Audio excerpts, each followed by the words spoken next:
Hi friends, welcome back to Jyothiram Kannada vlogs. ಎಲ್ಲರೂ ಹೇಗಿದ್ದೀರಾ? ಚೆನ್ನಾಗಿದ್ದೀರಾ? ನಾನಂತೂ ಸೂಪರ್ ಆಗಿದ್ದೀನಿ. ಬನ್ನಿ ಇವಾಗ ಕ್ವಿಕ್ಕಾಗಿ ಒಂದು ರೆಸಿಪಿ ಹೇಳ್ಕೊಡ್ತೀನಿ. ಸಖತ್ತಾಗಿರುತ್ತೆ. ಪೂರಿಗೆ ಚಪಾತಿಗಂತೂ ಸೂಪರಾಗಿರುತ್ತೆ. ಅದರಲ್ಲೂ ಗೀ ರೈಸ್ಗಂತೂ ಇನ್ನೂ ಸಖತ್ತಾಗಿರುತ್ತೆ.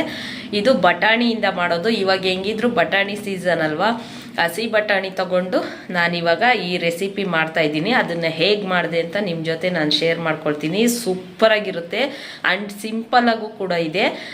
ಜಾಸ್ತಿ ಟೈಮು ತಗೊಳ್ಳೋದಿಲ್ಲ. ನೀವು ಇದನ್ನು ಒಂದು ಸತಿ ಮಾಡಿ ತಿಂದು ನೋಡಿ. ಮಕ್ಕಳಿಗೆ ಎಲ್ಲರಿಗೂ ಸಖತ್ತಾಗಿ ಇಷ್ಟ ಆಗುತ್ತೆ. ಗೀ ರೈಸ್ಗೆ, ಚಪಾತಿಗೆ, ಪೂರಿಗೆ ಎಲ್ಲದಕ್ಕೂ ಮಾಡ್ಕೊಂಡು ತಿನ್ಬೋದು. ಇವಾಗ ಹೇಗಿದ್ರು ಬಟಾಣಿ ಸೀಸನು, ಬಟಾಣಿ ಕಮ್ಮಿಗೆ ಸಿಗ್ತಾ ಇದೆ. ತಗೊಂಡು ಮಾಡಿಕೊಂಡು ತಿಂದು ಹೇಗಿತ್ತು ಅಂತ ನನಗೆ ಹೇಳಿ. ಬನ್ನಿ ಈಗ ಕ್ವಿಕ್ಕಾಗಿ ರೆಸಿಪಿನ ನಿಮಗೆ ನಾನು ಶೇರ್ ಮಾಡ್ತೀನಿ.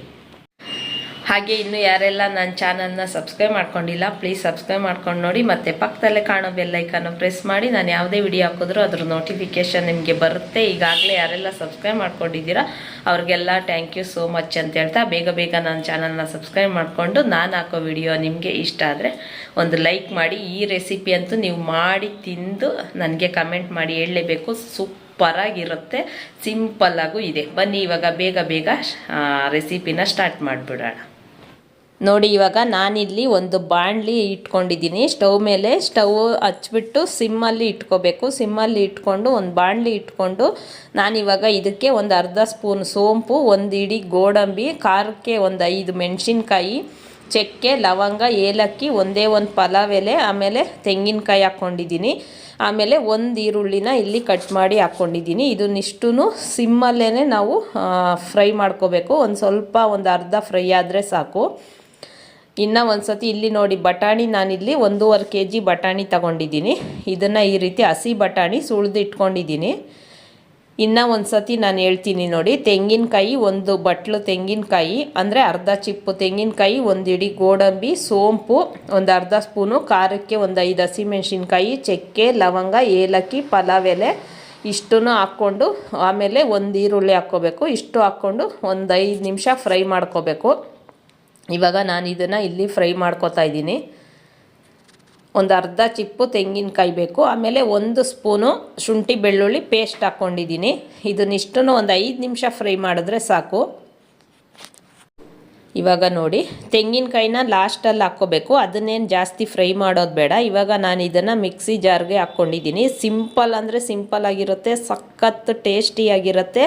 ನೋಡಿ, ಇವಾಗ ನಾನಿಲ್ಲಿ ರುಬ್ಕೊಂಡು ಬಂದಿದ್ದೀನಿ. ಈ ರೀತಿ ರುಬ್ಕೋಬೇಕು ನೈಸಾಗಿ.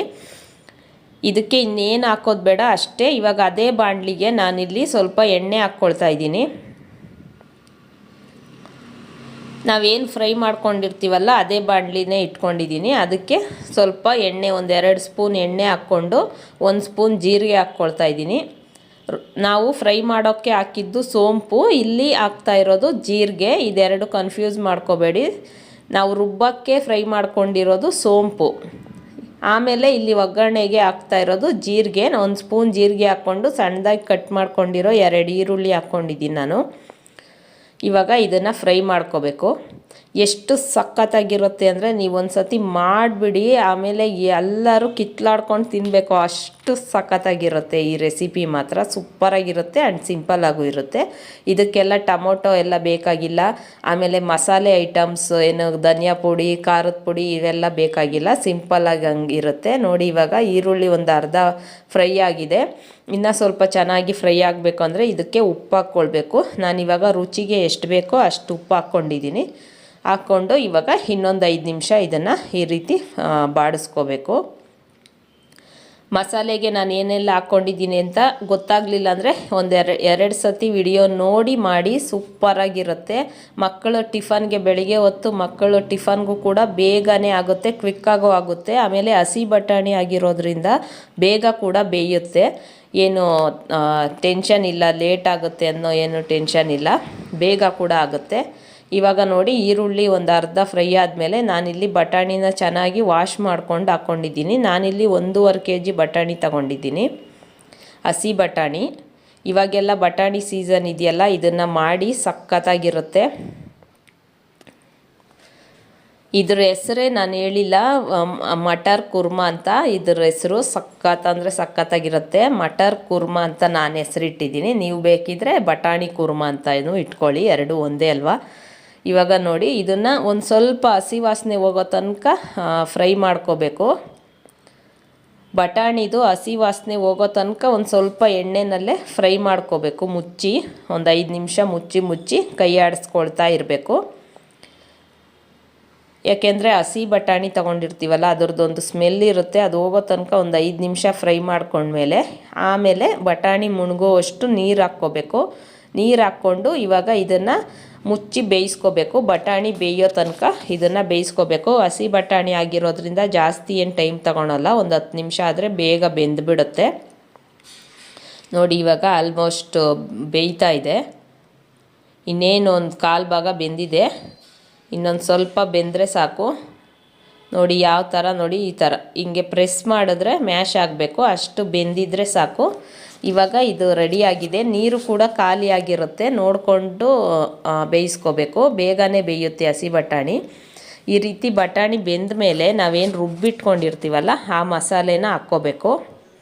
ನಿಮಗೆ ನೀರು ಎಷ್ಟು ಬೇಕು ಅಂತ ನೋಡಿ ಹಾಕ್ಕೊಳ್ಳಿ. ಯಾಕೆಂದರೆ ನಾವು ನೀರು ಜಾಸ್ತಿ ಹಾಕಿದ್ರೂ ಅದು ಸ್ವಲ್ಪ ಚೆನ್ನಾಗಿ ಕುದ್ದಾಗ ಮತ್ತೆ ಗಟ್ಟಿ ಆಗುತ್ತೆ.